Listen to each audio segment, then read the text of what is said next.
am ready! GMA Weather, serbisyong totoo ng GMA News.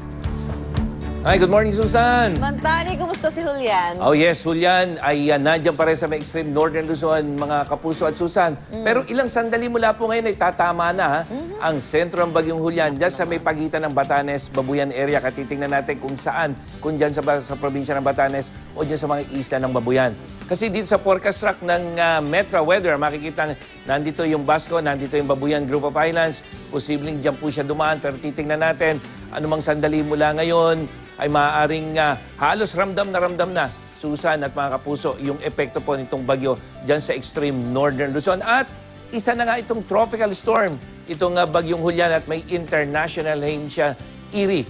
Huling namataan ng pag-asa ang sentro ng bagyo dyan sa may timog silangan o southeast ng Basco, Batanes.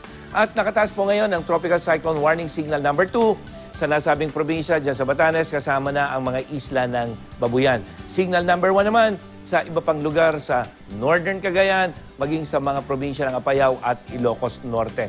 Mga kapuso, inaantabayan po natin ang yung ilalabas sa bagong babala mula sa pag-asa.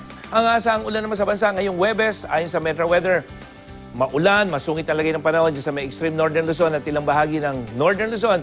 At pagdating ng hapon, ulan sa halos buong Luzon, maging dyan sa may central Luzon. Sa southern Luzon, sa ninang inaasahang paglakas ulit ng hanging habagat, maulang panahon, may mga pagulan sa Bicol Region, may Maropa at sa Calabarzon. Sa Visayas, may mga pagulan, mas malalakas sa may western section, dyan sa may central at eastern section, may mga pagulan din pero hindi kasing lakas dyan sa may bahagi ng Panay Island.